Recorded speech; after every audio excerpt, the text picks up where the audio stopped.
I'm Davey, and welcome to A Walk in the Garden.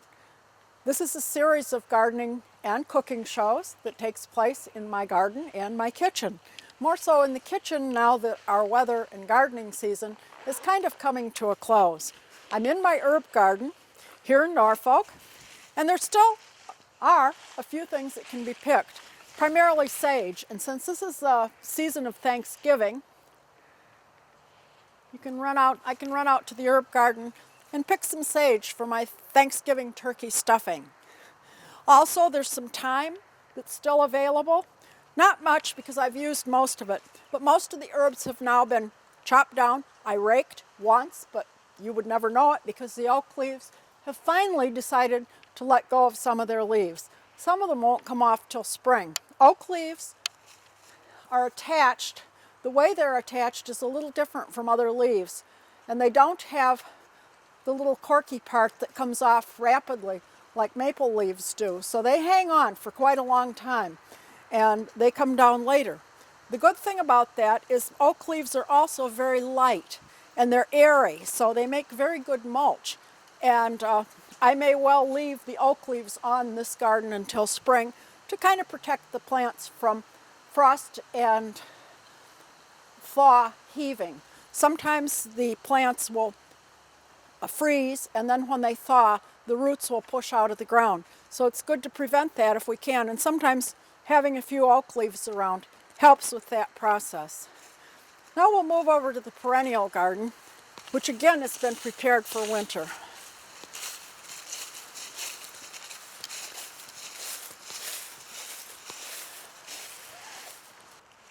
Last night was probably our coldest night so far of this season, and it's still pretty chilly today, but our ground still is quite firm. It hasn't frozen, and we're into November now.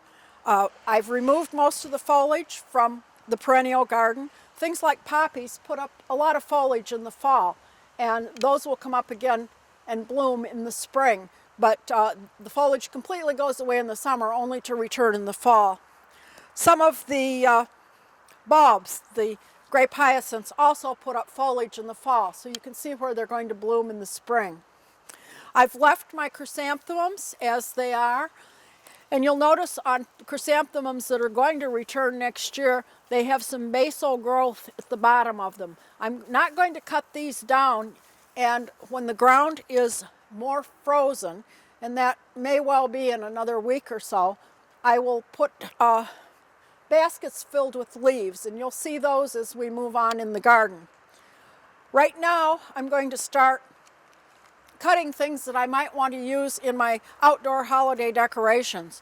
And I rather like to use some of these in with the evergreens. These are sedum blossoms that have turned dark brown, but they add a little variety to evergreen. And while I'm clipping them down, I'll just put them in my basket. I'll also be saving other things, and this is a red twig dogwood, and it adds a lot of color to the winter garden. It looks particularly nice in the snow, and it has its best color on fresh stems. But I will pick a few of these stems to use in some of my indoor or outdoor decorations, and also this will give it an opportunity to come back up in next year with new stems, which will again be the bright red. And I can trim it back a little here and there and use some of those stems in my decorations. There are also some wilder things that have reddish stems, and I will also use some of those. This one's growing back into the path, so we'll cut that one.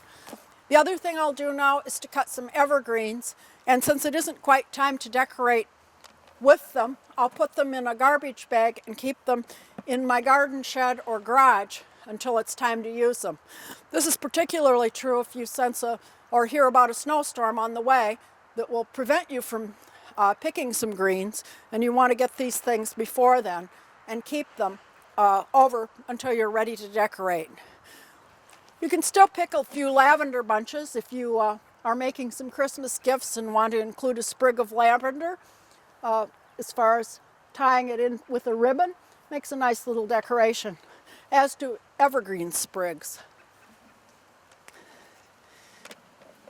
Most of the garden is complete. I'm going to walk up this way, and you can see that I've already put oak leaves into a group of baskets. And these will be going over my lavenders and also all of the chrysanthemums with a rock or a brick on top of them for the winter. The oak leaves, again, being very light, provide a lot of insulation and will help keep them from freezing and thawing. And I've seemed to have quite good luck with chrysanthemums and with lavenders by covering them in that fashion. The vegetable garden. It's about ready to be plowed. I believe we've had a few deer in here helping themselves to some of the last of the spinach. We still have parsley that can be harvested, and I'll make at least 1 or 2 more harvests of that before it's gone completely. The frost that we've had so far hasn't affected it. I have both the curly leaf and the flat leaf parsley. The flat leaf seems to go a little before the curly leaf. There's also a few heads of lettuce here that could still be picked. And I have calendulas that are now ready to be pulled. They've been pretty well done in by the frost. And you can see a little snow already here. We have our garlic we planted in October, which is mulched. And that will stay out of the way of the rototiller when this is rototilled. This is something that may or may not happen depending on the weather.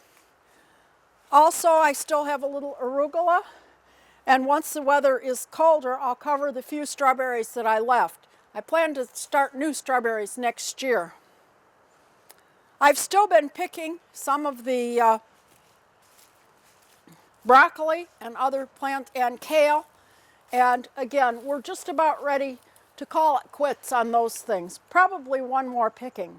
I also have parsnips and a few beets left to dig. I've already finished digging all the carrots, and they're safely inside in the refrigerator. My potting area has been deconstructed for the winter, everything put away. The only things that I will leave in the garden would be the strawberries, the parsley, and the row of planted garlic. The rest of it can be plowed under at this time.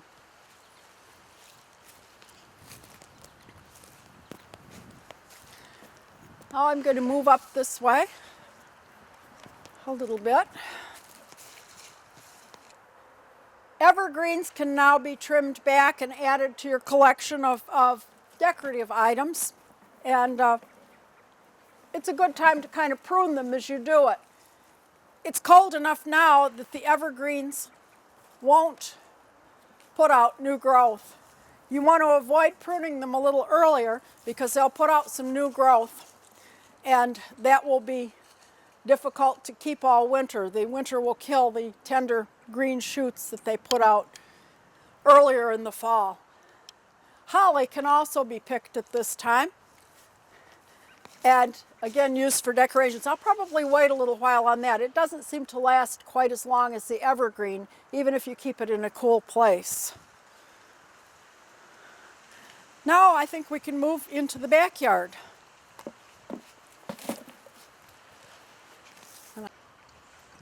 On the way to the back, I do want to note I have a couple containers. Most of the containers have been emptied of the annual plants, but the verbena just keeps on blooming in this particular container.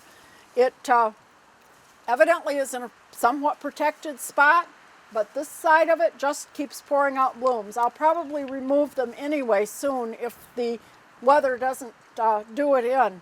Verbena is fairly hardy, and this certainly proves it. I haven't deadheaded it or done anything with it lately, and it just continues to bloom. The other thing that's particularly hardy, sweet alyssum, and it can keep going for quite a long time. I have several bunches of that, and snapdragons. These were put in the spring, and they continue to bloom into the fall. I hate to take them out, but it'll be soon time to do some winter decorations in these window boxes. So it'll be time to remove them soon. But for now, we have some lovely pink snapdragons. And I might even pick them and take some of them inside when the time finally comes.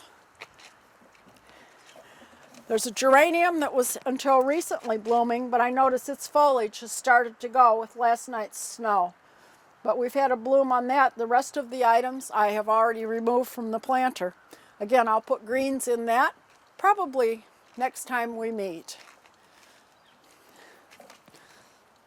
More greens to be added to my basket. Again, I try to take them so that it won't be too apparent to the plant, but it will do a little thinning.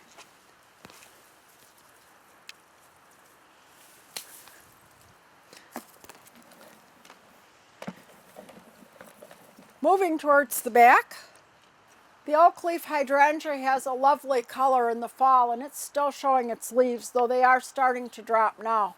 They're a large leaf, but they turn a deep red in the fall. The blooms could be clipped off.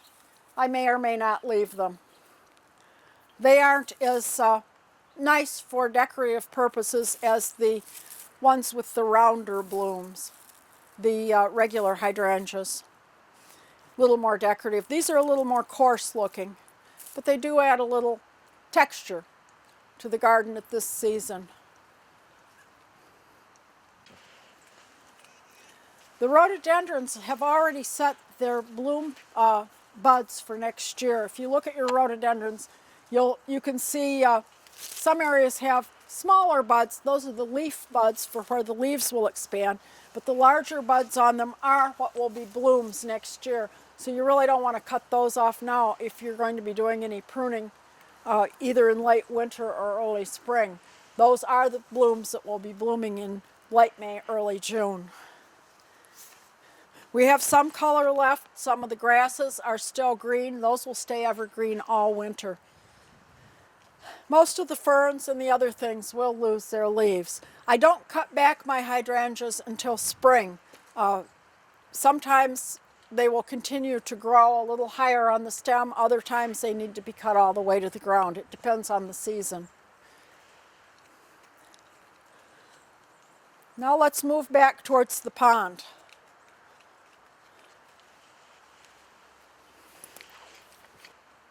Well, most of the shade garden plants have been pulled. I have a lot of hosta, and that all gets very droopy very quickly.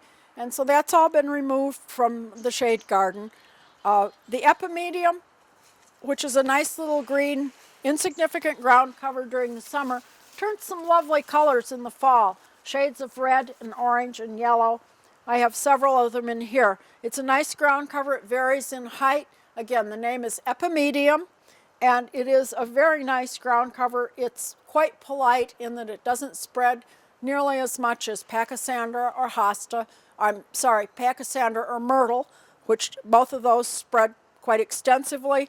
The epimedium tends to be a little more polite in its spread, and some of them stay green in the fall, but others turn some very nice colors and add a little fall color to the fall garden. Some of the things do stay green, some of the grasses, and some of the ground covers still continue to give us some green in the fall shade garden.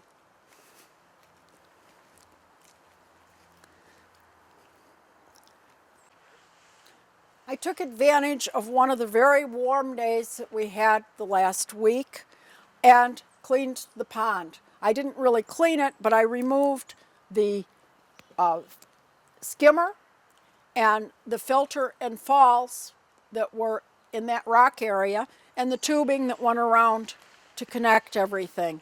Those have been cleaned and stored in the house. I don't store them in the shed. The shed is not heated, and it gets very cold in there, and I found that the plastic of those parts gets pretty brittle if I leave it out. So I have stored those items out inside the house after cleaning them and storing them. The fish are not being fed at all. I threw in one last packet of enzyme, which can be used in early spring and late fall to help break down any matter that falls in.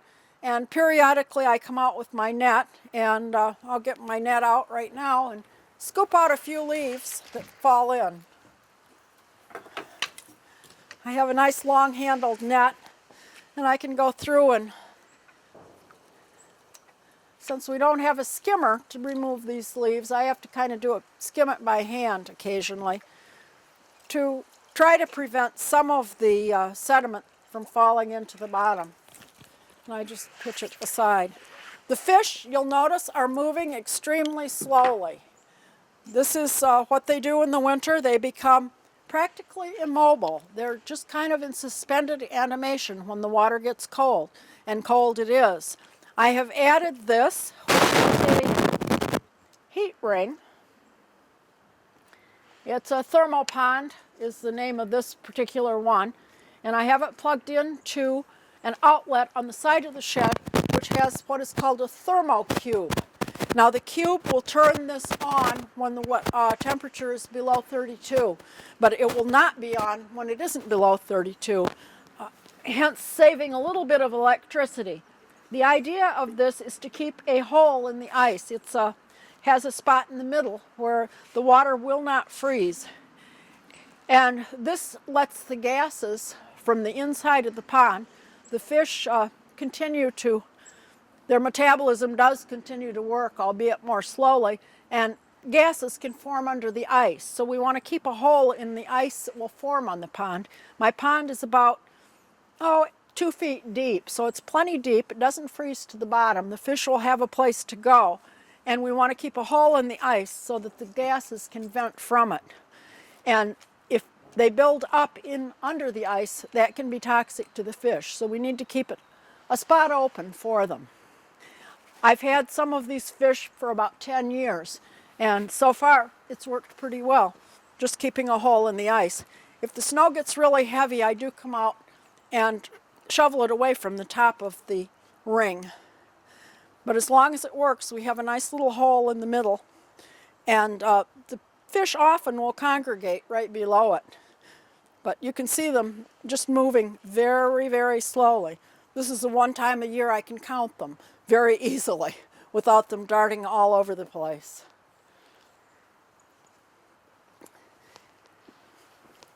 I've moved to the shed anything that might freeze, and I'm also set up to work on some Christmas decorations. I have a maximum minimum thermometer in here so that I know what the temperature is, and it will go up as high as, it's been up to 85 in the last week and down as low as 32. It fluctuates pretty widely. Right now it's hitting about 60, but it's only about 40 outside. So the glass or plastic windows on the side of the shed are picking up some sun. It's actually quite pleasant to work out here on most winter days if we have sun. If we don't have sun, that's a different story. We'll be working in there a little more in the future as I put together some Christmas decorations. Now it's time to move up to the patio. Now that the temperatures are colder, we can put out some of the suet cakes.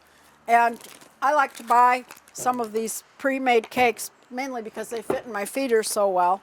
And this will attract the woodpeckers and most of the other birds. It gives them a little extra nutrition. The other thing I put in here, if I have any leftover pie pastry, they love that. And so I just put that in. It's higher in fat too, and they seem to like it very well. It is wheat and fat, and they do like it. But usually I try to keep 2 of these in the feeder, and the woodpeckers will soon find it. Better to have them eating this than making holes in the siding on the house, looking for things. In addition to removing any terracotta or ceramic planters that might hold water and freeze and crack, you should also drain any hoses that you have and turn off your water spigots. Actually, you don't turn your water spigots off, you leave them in the on position, and you turn it off inside the house and make sure that they've completely drained. I put a board, just an old board, over the top of it, so that ice doesn't build up on the faucet itself. And that will hopefully protect it a little more for the winter. Still filling the bird feeders. And we still have some snapdragons, a few of them, up in this area. But most of these can be pulled out within the next week or so. Here's a red snapdragon in this area. Again, it's close to the house, so it does catch some heat from the house. We have birds coming to the feeder. The chickadees are very friendly, and they'll come even when you're standing nearby. Keeping them full is a responsibility. Once you start feeding the birds, you really need to continue it. I have a rosemary out here. And one of the things I do to protect it so that I can leave it in the ground is to use a plastic cellar window cover. And these can be used if you have the cellar windows that are recessed down into the ground. But I use this one just to cover the flower bed and push it up against the house and put some bricks on it to hold it. In this area, I've got an ivy and also a rosemary under here. And it will presumably, and usually does, keep it about one area higher than it would be. This is the south side, so having some protection of the plant, it does warm up during the day, and it gives it a little greenhouse effect. So instead of being maybe a zone 6B or 6A, we might be a 6B or maybe even a 7 in this location as far as the agricultural area that we're in. Now it's time to go in and get ready for Thanksgiving. Okay, now I'm going to prod up some paper whites. Paper whites are narcissus, and they don't need to be chilled, as most plants, narcissus needs to be chilled. But they bloom inside in the winter. They give it a lovely, lovely fragrance to the room. And they're a nice winter indoor blooming plant. And I have my narcissus bulbs. And I bought 5, and you can see they're already sprouted. And I bought 5 to go in this green pot. And I may use this as a Christmas gift once they've started growing. And I'm using chicken grit.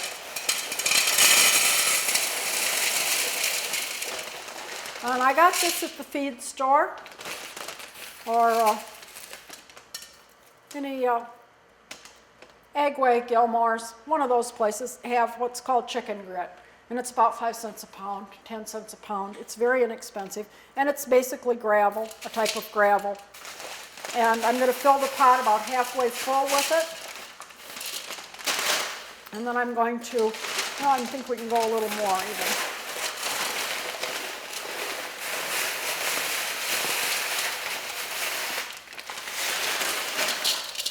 Then I'll nest these bulbs in with their growing tips up.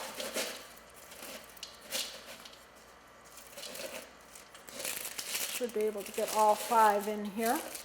We have a few scraps. Put back in the bag. And then I'll pour a little more of the grit around them.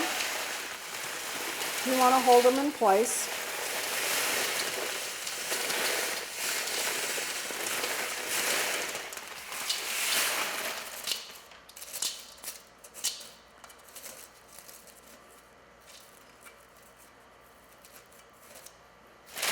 Do a little bit. Maybe we can finish the whole bag. I think this was a couple pounds.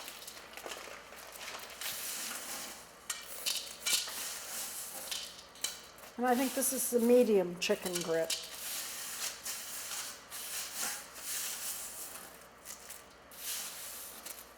You can also use gravel if you have it, or sand, or soil. You'll notice this pot does not have a hole in the bottom, so it won't leak. And then we need to water them, and you want to water them right up to the base of the bulb. But I was doing some reading, and one of the problems with paper whites is sometimes they get very tall and leggy, and then they fall over. And there's a way to stunt the growth of them, and I'm going to try it with these. Haven't done it before. But what it is you add a solution of alcohol and water. And you can use any spirit. I've got tequila here. That's what I happen to pull out. Or you can use rubbing alcohol. But I didn't want to use that because I have a dog in the house, and if he happened to drink the rubbing alcohol, that wouldn't be so good. Tequila wouldn't be so good either, but it wouldn't be fatal, I don't think. So how to tell how to get 10% or less. I'm going to go for a 5% solution, and if you have alcohol that has a proof on it, to get the percent alcohol, you divide the proof by 2. So 80 proof would be 40% alcohol, and the tequila is 40% alcohol. And you want to convert that to a 5%, so you divide the percentage of the alcohol by 5. So that would be 8. You subtract 1, and that's 7. So you want 7 parts of water to 1 part of tequila. So I've got 1 3/4 cups of water. That's 7 quarters. And I'll add 1/4 cup of tequila. If you add more than 10% of the alcohol, that will stunt the growth too much. You want them just to bloom when they're about here instead of up here. So we'll water them with this solution.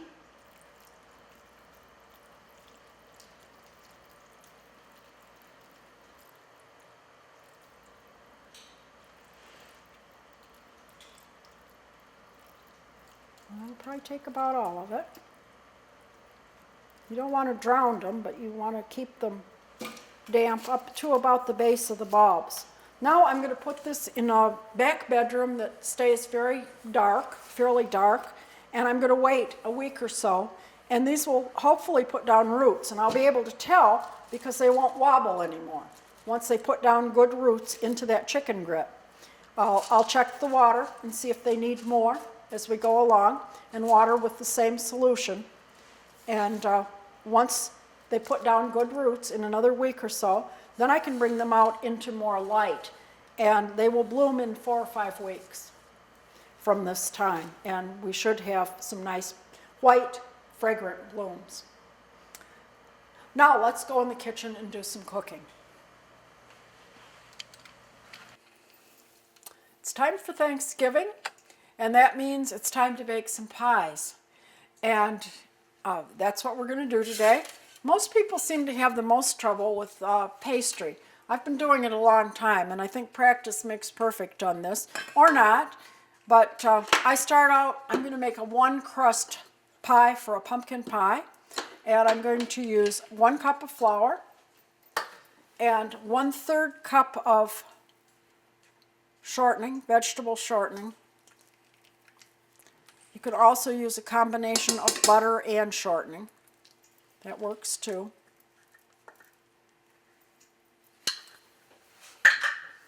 And about a 1/2 teaspoon of salt per cup. Now, if you wanted to make a 2-crust pie, you'd use 2 cups of flour, 2/3 of a cup of shortening, and a teaspoon of salt. And then I will cut it in. And the tool I like to use is a fork. This is a fork that I use for a lot of things in the kitchen. Some people use a pastry blender. Some people even use their fingers. I prefer a fork, or 2 knives will work as well. But I like a fork that has fairly sturdy tines. And then I'm going to just work the shortening into the flour.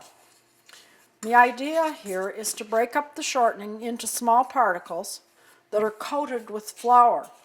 We want a flaky pie crust. This is also true of biscuits, and the reason that you cut it's called cutting in the shortening, and the final product will be small pieces of the shortening or butter surrounded by flour. This is what gives the pie crust its flakiness. And you want to continue with the fork until it's pretty even and you have just small particles. Some recipes say coarse meal. I like it a little coarser than that, and who knows what coarse meal is these days. We don't see coarse meal. I suppose in colonial times, coarse meal was all they had. I learned to make pies from my mother, who learned from my grandmother. And I've been trying to teach my granddaughter. My daughters-in-law learned from their mothers.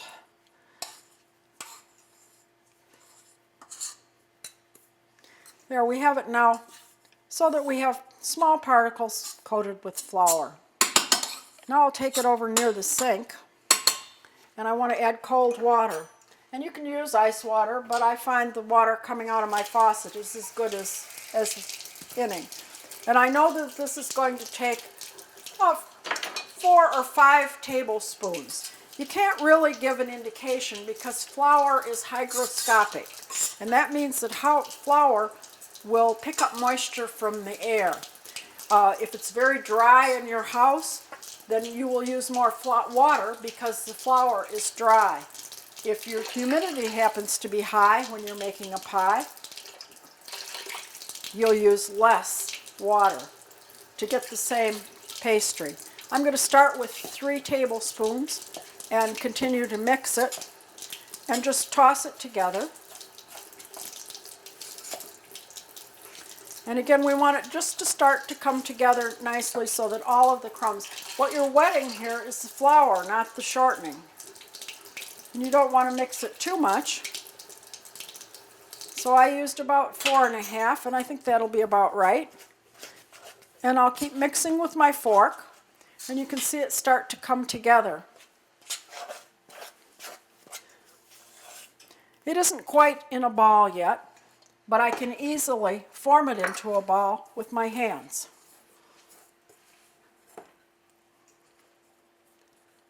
Without it being too sticky. And I'll form it into a bunch.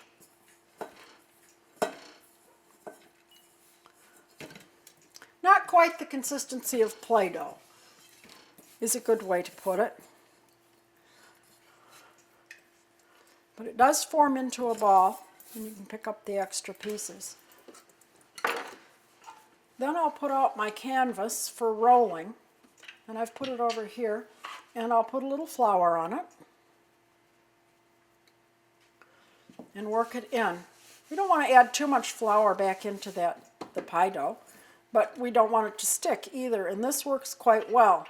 Again, I'll roll the rolling pin, has a stockinette cover on it, and we'll pat this down a little bit and then start rolling from the middle and roll it in all directions and work in some of the loose ends so that we get a nice roundish shape.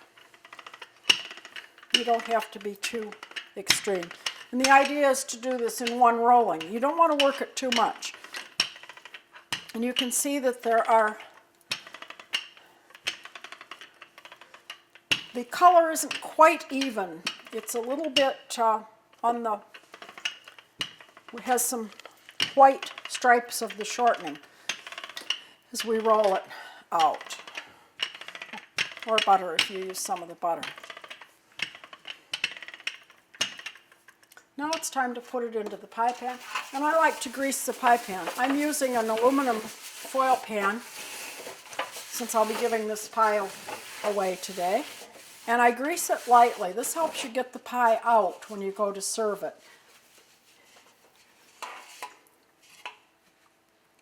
I roll it over the rolling pin and try to center it into the pie crust. And then pick up the edges to put it in. We don't want to stretch it too much, but we do want to roll it in. Then I'm going to break it off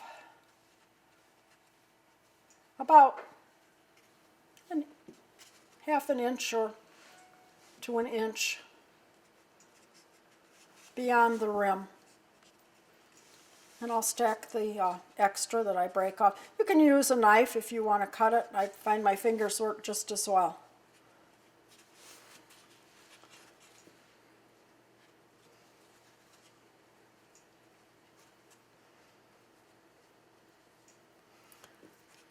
At this point, I'll fold under that little piece. This will make a high rim on the pie.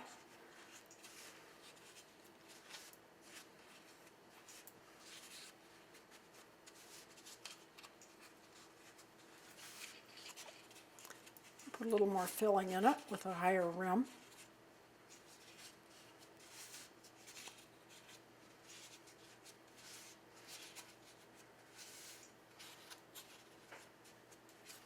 And then I'll flute the edge. You can also use a fork. There are a lot of different designs.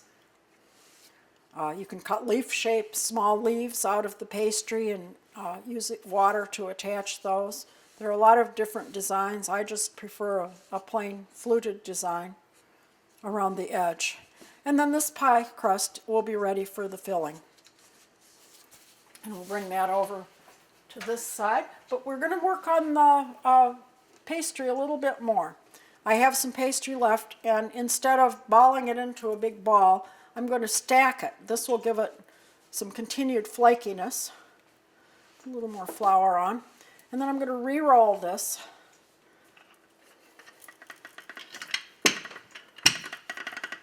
And roll it as thin as I can.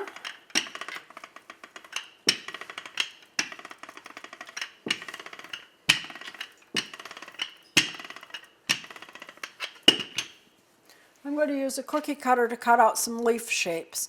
These will be used to decorate the top of the pie after it's baked. If you're doing a two-crust pie, you can even use them on top of the crust. I'm going to just set them on a pizza pan.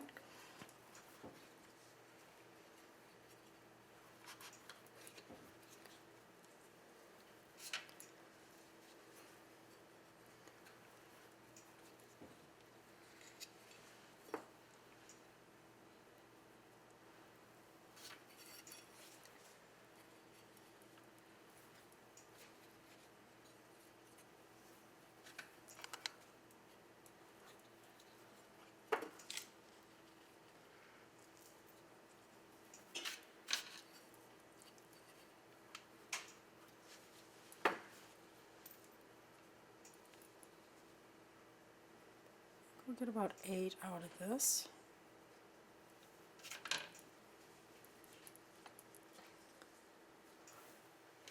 And before I bake these, and these will be baked separate from the pie, I will use a knife to score a little leaf veins in each leaf. These will be more apparent once the pie crust is baked.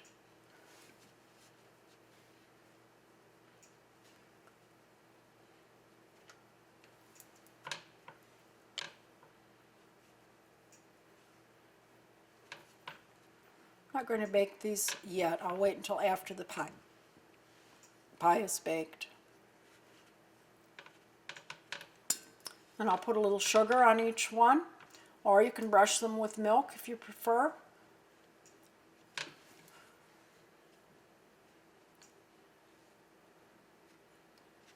And put them in the oven and watch them until they get nice and brown.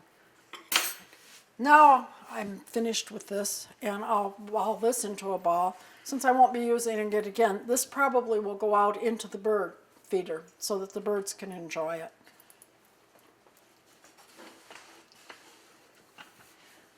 We're finished with the pastry. Now let's make a filling for that pumpkin pie. Now we're ready to make a filling for that pie crust. I'm going to start out with a can of pumpkin.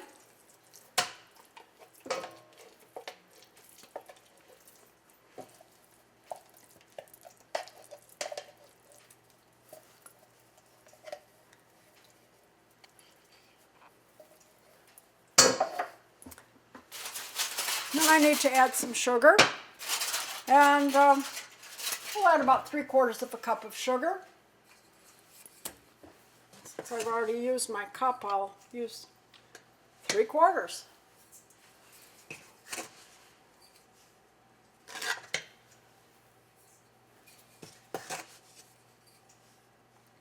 Canned pumpkin really is the way to go, and most chefs use canned pumpkin in their pumpkin pies. We need to add some spice next. And I'm going to add a teaspoon of cinnamon. Spicing is up to you. You can get pumpkin pie spice, but you can also make the equivalent with other spices if you happen to have them. And we'll put ginger. And we want a half a teaspoon of ginger.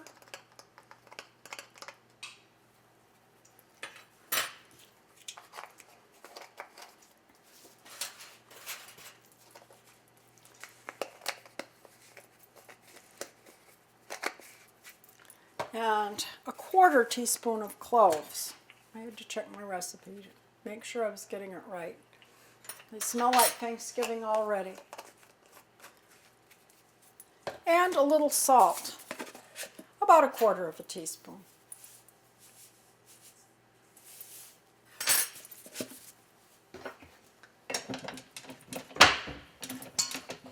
I'll mix this and go get some eggs.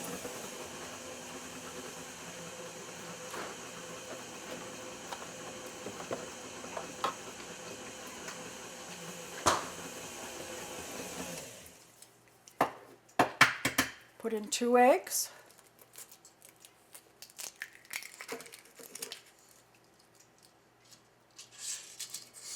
Without the shell.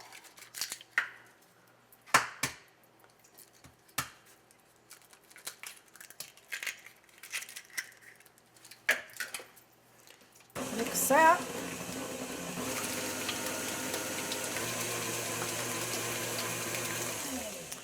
And we'll scrape the ball a little bit on this one.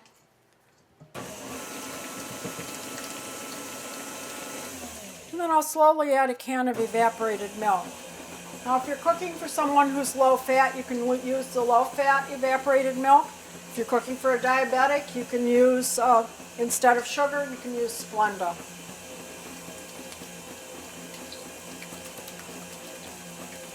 I'll slowly add the 2/3 of a cup of evaporated milk, and that's about what's in a can. The eggs do the thickening in this pie, so it's more of a custard.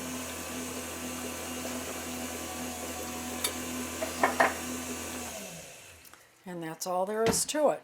You'll notice that I put the pie on a sheet. This is especially for pies. I bake a lot of pies. So I put this on my little sheet that will catch anything that spills over, which it often does.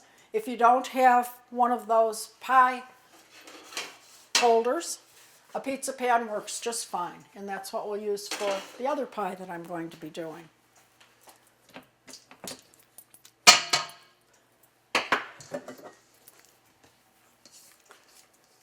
Now this generally makes a 9-inch pie, but these aluminum pie plates are smaller than most people's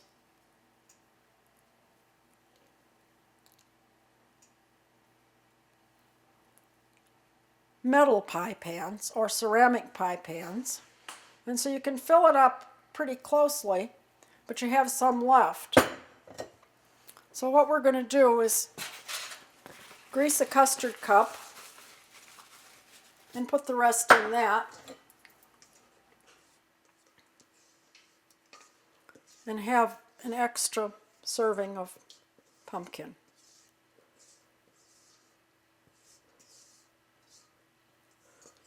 If I were using one of my larger pans, I would fill it completely to the top. Now we'll put them in the oven and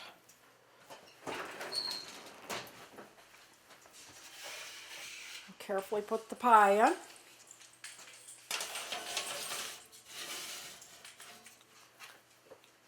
If you try to fill it too full, you invariably do have it spill over the crust and into the oven when you're putting it in.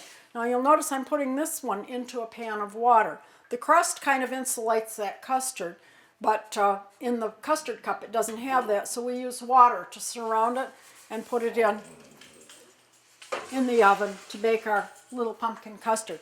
If you don't like pie crust or don't want to do pie crust, you can do all little custards and use a larger pan and use more cups and fill them with the pumpkin custard.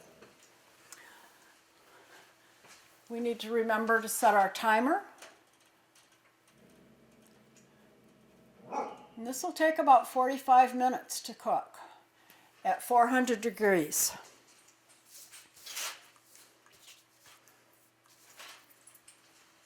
The next pie I'm going to do is an apple pie.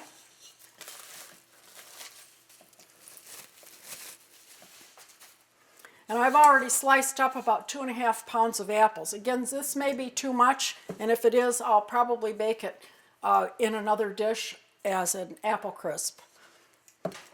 To this, I'm going to add 2 tablespoons of flour. This is the thickener in this pie. 3/4 of a cup of sugar. And then we need some spice. A teaspoon of cinnamon. And you can vary it.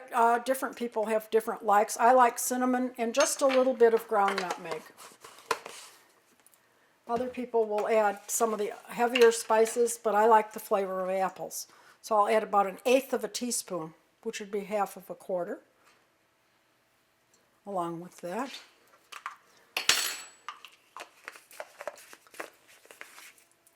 And the best way I've found to mix this is just with my hands.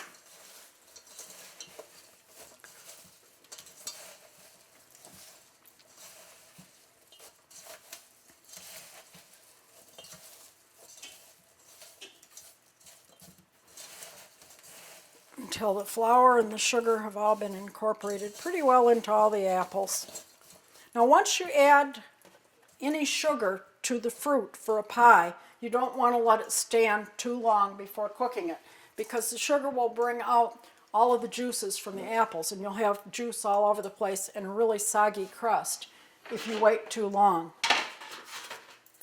I'm going to pack this in. Now, the pumpkin pie we kind of left right at the rim, but if we left the apple pie this way, it would be a very thin pie because the apples tend to cook down quite a lot. So we want to really heap the apples up in this pie and fill it right up full. And this will cook down as it bakes so that you'll have a full pie. And we're going to use them all. Now, instead of putting a top crust, this would be the time that if I wanted to have a 2-crust pie, I wouldn't have fluted the edge, and I would have now put another crust over the top, possibly dotting the top with butter before I put the crust on, cut some vent holes, and then bake the pie that way. But for this pie, I decided to put another topping on it, a crumb topping.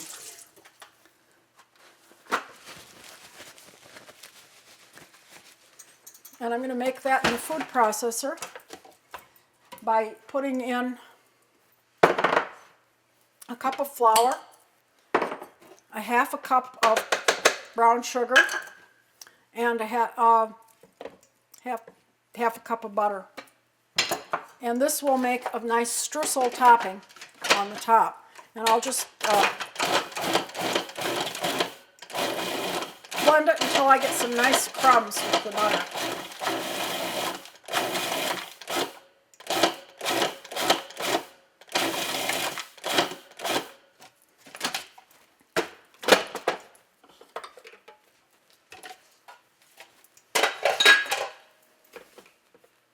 You want to see some particles of butter left in the streusel topping, but pretty evenly distributed. Now this tends to get a little messy. Putting it on, you want to get a nice coating.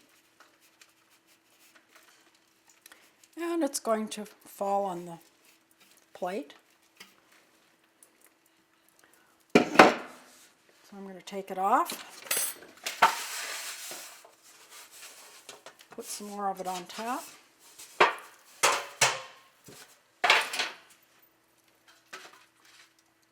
And now this one is ready to go in the oven. This goes in a little hotter oven at 425.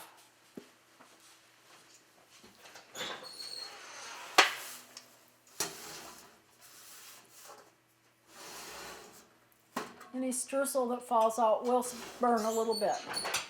but we'll watch that pie. And you'll notice I have some foil ready.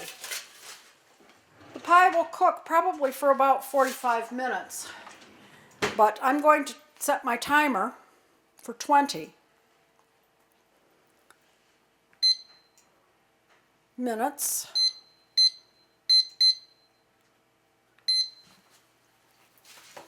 And after 20 minutes, I will check both pies. This one still has 40 minutes to go, and see if they're browning too much. If they're browning too much, I'll put a piece of foil over the top. If at the end of the timing and the apples, I can pierce with a fork or a knife and they're done, but it still hasn't browned enough, I can take the foil off and brown it a little more. But this will keep the streusel and the crust from burning by putting the foil over the top. I do that with a lot of baked goods, and it seems to work pretty well. Now we have another topping that I'm going to put on one of the pumpkin pies. I've already baked one.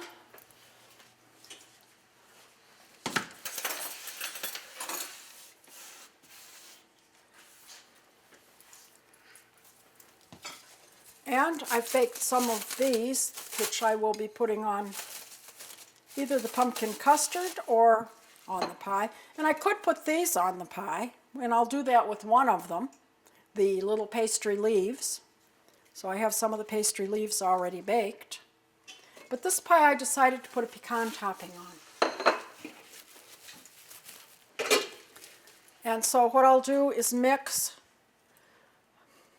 2/3 of a cup of brown sugar with about 3 tablespoons of butter. And I'm going to mix this just with my hands. It's the butter has been softened, so it should mix pretty easily. And I'll add 2/3 of a cup of pecans to this mixture. And we wanted to thoroughly mix everything together. Butter, brown sugar, and pecans.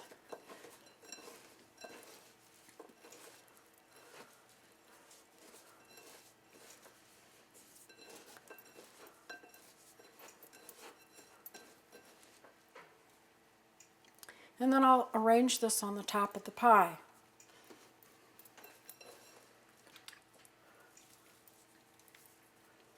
We want to distribute the pecans rather evenly. The butter and the brown sugar.